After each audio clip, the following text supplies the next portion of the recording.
오늘 12절 말씀에 보면 깰지어다 깰지어다 드보라여 깰지어다.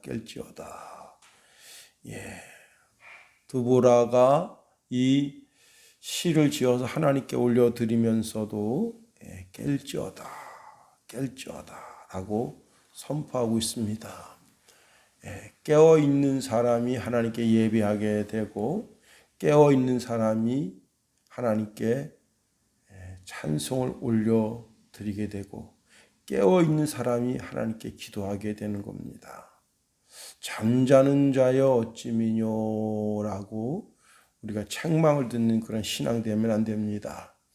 요나는 하나님 명령 따라서 니느웨에 가서 하나님 말씀 증거하지 아니하고 다시스로 가는 배를 타고 그 선창 가장 깊은 곳에서 늘어지게 잠을 자고 있을 때 선장이 와서 책망합니다. 잠자는 자여 어찌미뇨 했습니다. 어쩌면 이 시대에 수많은 선장들이 그리스도인들을 향해서 잠자는 기독교인들아 너희가 잠을 자는 것이 어찌 된 일이냐라고 우리를 보면서 손가락질하고 우리를 책망할지 모르는 겁니다.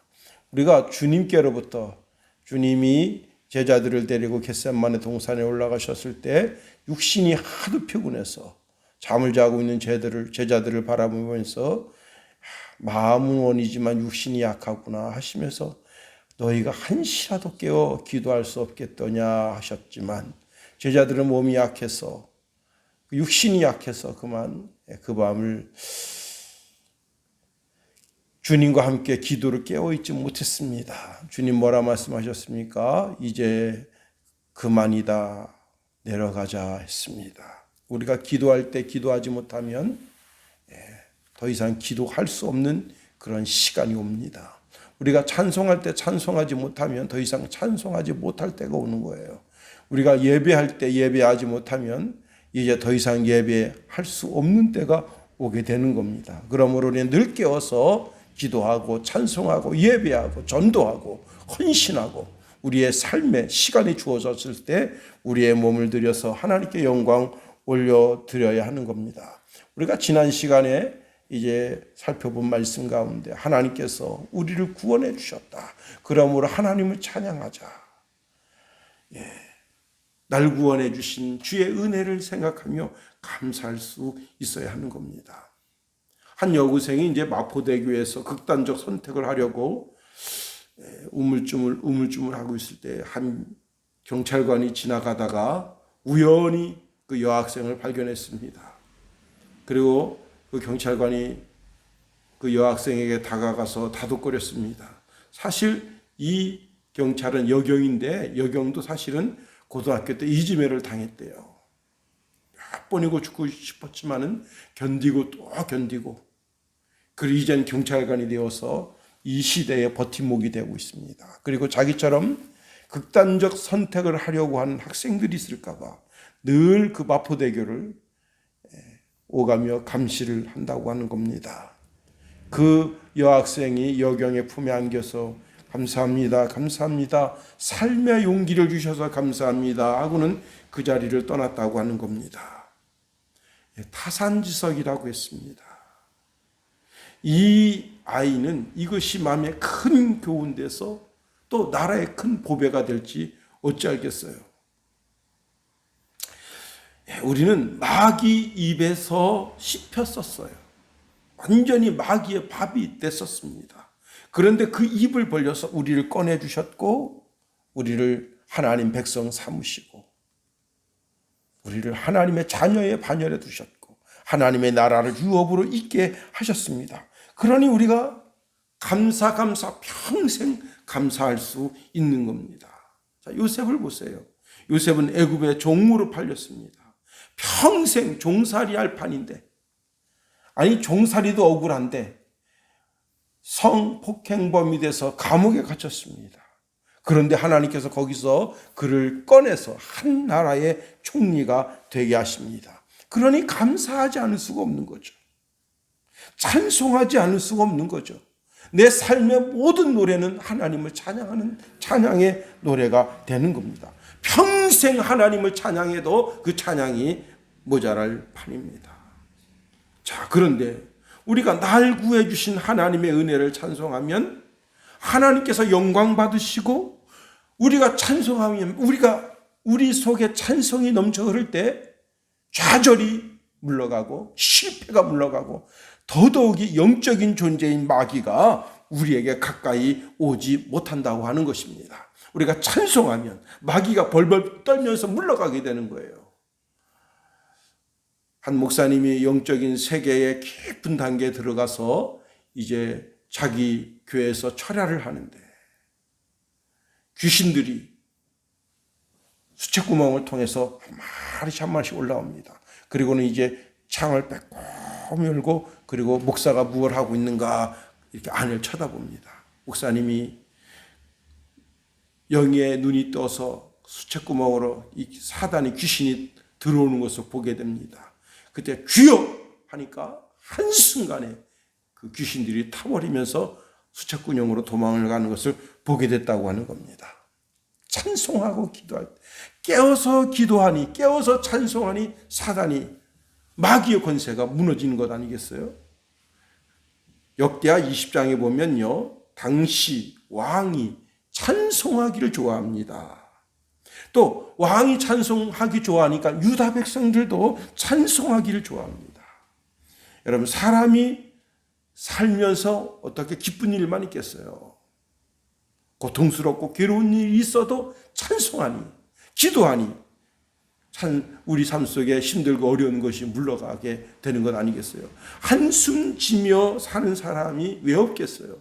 그러나 한숨보다는 찬송으로 하나님 앞에 바짝 다가섭니다. 자, 유다 백성이 찬송하고 왕이 찬송하고, 그때 당시에 모압과 암몬과 그리고 마온 군대가 연합해서 쳐들어왔습니다. 당시 왕이 여호사밧인데 너무나 엄청나게 많은 군대가 쳐들어오니까 어떻게 할 도리를 모르겠어요. 그래서 여호사밧이 하나님의 성전 뜰에 들어가서 기도합니다. 하나님, 저쪽은 너무 강한데 우리는 약해서 싸울 힘도 없고 어떻게 볼 도리가 없습니다. 오직 하나님만 바라봅니다. 오직 하나님만 바라봅니다. 오직 주만 바라봅니다. 할 때 하나님의 한 선지자를 세워서서 여호사밧, 걱정하지 말아라. 너의 싸울 것은 없다. 내가 싸울 것이니 너는 구경이나 하거라 하시면서 백성들에게 성가대 가운을 입히고 찬송하게 할 때 그 사람들이 아니 지금 전쟁하러 왔는데 여호사밧 군대가 찬송하면서 오니까 자중질환이 일어난 거예요. 저놈들이 뭔데 외국에서 싸움 잘하는 군대를 불러들였는가? 그리고는 쥐들끼리 싸워서 자중질환이 일어났습니다. 자기들끼리 전쟁하는 거예요. 그래가지고 한 사람도 살아남은 사람이 없습니다. 그래서 그때 여호사밧이 그들 시체를 치우고 그들에게서 전리품을 취하는데, 전리품이 얼마나 많았던지 그걸 치우는데 3일이나 걸렸대요. 그래서 이것을 불화가 골짜기의 기적이라 하는 겁니다. 다 망했어요. 다 망했어요. 도저히 일어설 기력이 없어요. 그래도 그 속에서 하나님을 찬송하면 하나님이 일으켜 세워주시는 겁니다. 남편에게서 미움받고, 그리고 이제 주인 마님에게서 미움받았던 하갈이 수르 샘 곁에서 슬피 울 때 그 울음 속에 섞인 찬송을 들으시고 울음 속에 섞인 기도를 들으시고 주의 사자가 신이 나타나셔서 하갈아 너 여기 왜 있니? 너 주인에게로 돌아가라 하고 새 삶을 열어주시게 되는 겁니다. 우리가 오늘 본문에 있는 말씀을 통해서 참 깨달을 진리가 많습니다. 성도는 항상 깨어서 주의 일에 충성을 다해야 하는 겁니다. 오늘 18절 말씀 보세요. 스불론은 죽음을 무릅쓰고 목숨을 아끼지 아니한 백성이요 납달리도 들의 높은 곳에서 그리하도다.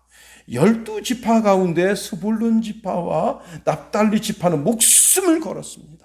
전쟁에 목숨을 걸었어요.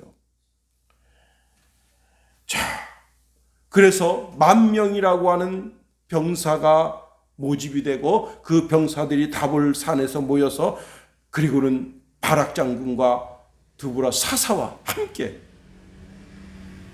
900개의 철병거 그것을 맞서서 시스라 군대와 싸웠습니다. 거기서 엄청난 승리를 가져온 거예요. 그런데 이때 아주 은근히 엉덩이를 뒤로 뺀 지파들이 있었다는 겁니다. 루벤 지파예요. 16절 말씀 보세요. 16절 내가 양의 우리 가운데에 앉아서 목자의 피리 부는 소리를 들으면 어찌 됨이냐. 루벤 시냇가에 큰 결심이 있었도다 했습니다. 자, 스불론 지파와 납달리 지파는 목숨을 걸고 죽음의 현장에서 자기 목숨을 걸고 하나님의 영광을 위해서 즐겁게 헌신하는데 루벤은 회의만 하고 있었다는 거예요. 자, 전쟁의 소식이 들려옵니다. 그런데 목자들은 편안히 자기 생활에 안주하고 있었다. 전쟁의 나팔 소리가 났는데도 불구하고 아랑곳하지 않았다. 그리고 목자는 피리만 불었다는 거예요. 그리고 여기 이제 하반절에 보니까 큰 결심이 있었도다 그랬는데 공동 번역에 보면 이 구절을 끝도 없이 토론이나 벌이고 있구나라고 번역하고 있습니다. 다시 말하면 여기 큰 결심이 있었다고 하는 말은 전쟁에 적극적으로 참여하려는 결심이 있었던 것이 아니라 여기서 그냥 피리나 불고 우리가 토론이나 하고 그렇게 어렁저렁 하다가 전쟁에 참여하지 맙시다 하는 결심을 했다는 거예요. 모든 사람들이 목숨 걸고 전쟁터에서 나가서 지금 싸우는데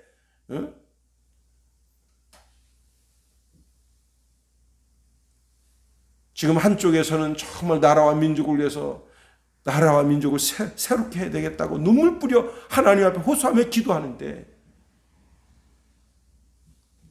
그저 한가롭게 나팔 소리나 불고 피리 소리나 불고 그리고 이거 어떻게 할까 회의나 하고 있는 그런 종자들이 있다면 그것이 오늘날의 루벤 집회다 이게. 그런데 루벤 지파뿐만이 아닙니다. 17절 말씀 보세요. 길리앗은 요단강 저쪽에 거주하며 단은 배에 머무름이 어찌 됨이냐. 아셀은 해변에 앉으며 자기 항만에 거주하도다 그랬습니다. 자, 당시 갓 지파는 요단 동쪽 전 지역에 살고 있었어요. 그런데 이 지역에 살고 있었던 이 갓 지파는 동족의 전쟁에 참여하지 않았습니다. 그런데 갓 지파뿐만이 아닙니다. 단 지파는 배에 머물러 있었어요. 다시 말하면 배에 머물러 있었다고 하는 것은 자기 자신들이 돈에 이익에 눈이 멀어서 지금 빨리 어떤 물건이라도 하나 더 빨리 팔아야지 돈이 되지. 어떤 싼 물건이라도 하나 수입해야 우리가 돈을 벌지. 그렇게 지금 배에서 안주하고 있었다는 거예요. 예. 아셀 지파는 또 어땠습니까? 아셀은 해안에 앉아서 자기 항만에 거주했댔습니다. 자, 지금 전쟁이 일어났는데 이들은 생업에만 열심히 있었다. 그러니 드보라가 일침을 하는 거예요. 깨라! 깰지어다! 드보라여 깰지어다! 너는 노래할지어다! 일어날지어다! 바락이여! 아비노함의 아들이여! 내가 사로잡은 자를 끌고 갈지어다! 깰 때가 됐다는 거예요. 어찌 만 명에게 이 짐을 지우냐 말이에요. 아주 오래전에 본 영화 중에 어떤 영화가 있는가 하면 러시아의 세계 2차 대전 때 러시아의 저격수를 다룬 영화인데요. 여자예요. 여자. 391명을 죽였어요. 독일군. 여자가 참 총을 얼마나 잘 쏘는지. 근데 그 여자가 이제 미국에 갔습니다. 미국에 가서 미국이 이렇게 지금 세계 2차 대전에 동참해야 된다고 하면서 갔어요. 근데 그 여자 연설이 명연설입니다. 저는 그 연설을 듣고 눈물을 흘렸어요. 이 여자가 이렇게 말합니다. 미국이 언제까지 이 내 작은 가냘픈 등을 의지해서 이 2차 대전 전쟁에서 숨으려고 합니까? 야, 여자가 가냘퍼요. 몸이 왜소해요. 그런데 391명을 죽였다고. 언제까지 미국이 이 가냘픈 내 어깨 뒤에 숨으려고 하십니까? 당신들이 일어나서 이 전쟁에 참여해야 되지 않겠습니까? 그 여사가 루즈벨트 부인인 걸로 제가 기억되는데 그 부인이 그럽니다. 여자가 조그만 덩치 가진 여자가 있으니까 당신은 몇 명이나 죽였어? 아니 총알 날라주는 그런 사병입니까? 이렇게 물어봐요. 근데 그 여자가 나는 391명이나 죽였습니다. 여자가 그 루즈벨트 부인이에요. 눈이 띵그레져가지고. 여러분, 이스라엘 12지파 다 주님의 군대 아니에요. 주님의 백성 아닙니까? 어찌 한 연약한 여자, 드보라라고 하는 여자에게 모든 짐을 지우고 저들은 한 발을 쓱 빼고 엉덩이를 뒤로 밀어서 이 전쟁에 참여할까 말까 뜨뜨미지근하게, 나라가 지금 민족이 지금 파멸에, 참 그런 시국에 다다랐는데 어찌 우리가 은근히 뒤로 엉덩이를 빼고 발을 빼고 나라와 민족에서 더 힘차게 찬송하고 힘차게 기도해야죠. 사무엘 선지자가 미스바에서 어린 양을 잡아서 온전한 번제를 드리면서 하나님께 예배할 때 하나님께서 블레셋을 한 방에 물리칠 수 있는 힘과 능력과 지혜를 주시잖아요. 모든 사람이 목숨을 거는데 나는 편안히 앉았어. 교회에 어떤 사람은 교사로, 어떤 사람은 성가대로, 어떤 사람은 구역장으로, 어떤 사람은 찬양 안내로, 어떤 사람은 식사로, 어떤 사람은 피아노로 시간을 내며 정말 하나님 앞에 헌신하는데 은근히 다리를 한쪽 뺍니다. 마음 한편에 이 예배 빨리 끝나고 낚시나 갔으면 좋겠다. 주님께서 주의 백성들에게 원하시는 것은 온전한 헌신이에요. 온전한 헌신.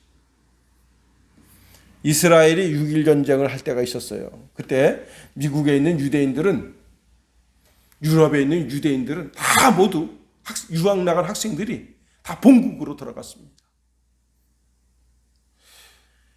자, 교수들이 깜짝 놀랐어요. 야, 전쟁이 났는데 너희들 지금 어디 가려 하니? 본국으로 돌아가려고 합니다. 아니, 왜 본국, 지금 전쟁이 나서 지금 아비규환인데 왜 본국으로 돌아가려고 하지? 먼 훗날, 아주 먼 훗날 내 자식이 아빠 그때 6.1 전쟁이 있었을 때 그때 아빠는 뭐 했어? 라고 물어본다면 나는 나라와 민족을 위해서 내 목숨을 초계와 같이 버렸다 라고 말할 수 있게 하기 위해서 갑니다. 그러니까 이기는 거예요. 그러니까 아랍의 그 수많은 나라 유학생들 다 도망간 거예요. 다 숨어버렸어. 왜? 국가에서 징집 영장 날라올까 봐. 그 되겠냐 말이에요. 전쟁이. 정신이 틀린데, 정신이. 이 많은 정신 자세가 틀린데 되겠냐고요. 언젠가 우리가 주님 앞에 서게 될 때가 있습니다. 그때 주님이 너 세상에 있을 때 뭐 하다 왔지? 물어보신다면 뭘 하겠어요? 주님, 제가 뭐 그렇게 큰 교회는 섬기지 못했지만 작은 교회를 섬기면서 새벽 예배를 드리고 그리고 하루를 살면서도 정말 남 부끄럽지 않게 죄악 가운데 빠지지 않고 주의 말씀 가운데 머물려고 그렇게 몸부림치다 왔네요. 야, 너 세상에 있을 때 뭐 하다 왔니? 예, 사기치고 공갈치고, 어떻게 하면 저 사람 돈이나 뜯어먹을까? 그런 궁리만 하다 왔네요. 성령께서 날마다 우리에게 너 나를 위해서 너 무엇하느냐 물어보십니다. 종국의 주님 앞에 갔을 때, 예, 내가 너를 위해서 몸버려. 피 흘려 너에게 새 생명을 주었건만 넌 나를 위해서 무엇을 하였느냐. 그럴 때 우리가 뭐라고 대답할 수 있겠어요? 주님 앞에 드릴 답이 뭡니까? 립 서비스로 예수님 다 아시잖아요. 알긴 뭘 알아요. 예수님은 립 서비스를 받으시길 원하시는 분이 아닙니다. 우리의 전생애를 통해서 영광 받으시길 원하시는 분이시다. 그래서 우리가 마지막 주님 앞에 섰을 때 내가 마지막 내뱉는 호흡이 주의 일을 하다가 멈추는 호흡이 되어야 하고, 내 심장이 주의 일을 하다가 심장이 멈춰야 되고, 내 귀는 주의 음성 듣다가 멈춰야 되고, 내 발은 전도하러 가다가 그 발길이 멈춰야 하고, 내 마지막 피 한 방울이라도 후회 없이 주를 위해서 산화하다가 주 앞에 서야 하는 거예요. 나는 주님을 위해서 내 전생애를 바쳤습니다. 나는 11조 열심히 내려고 열심히 직장 생활을 했습니다. 하나님 앞에 뭐라고 고백할 수 있는 고백이 있어야죠. 예수님 마태복음 16장 24절에 누구든지 나를 따라오려거든 자기를 부인하고 자기 십자가를 지고 나를 따를 것이니라 말씀하십니다.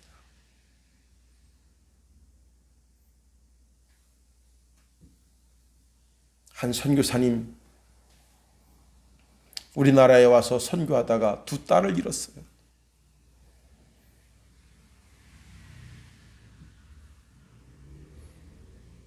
너무 낙심하고 너무 상심할 텐데 아닙니다. 그래도 용기 백배해서 우리나라에서 끝까지 선교 사역을 감당하셨어요. 우리가 그 선교의 피 속에 그 두 어린 생명 속에 이 나라의 복음이 퍼진 겁니다.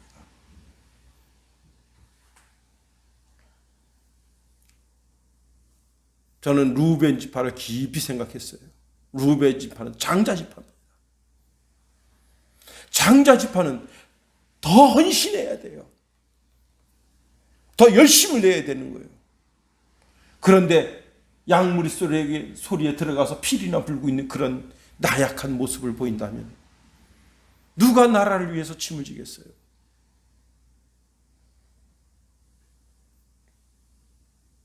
우린 다 주의 백성들입니다.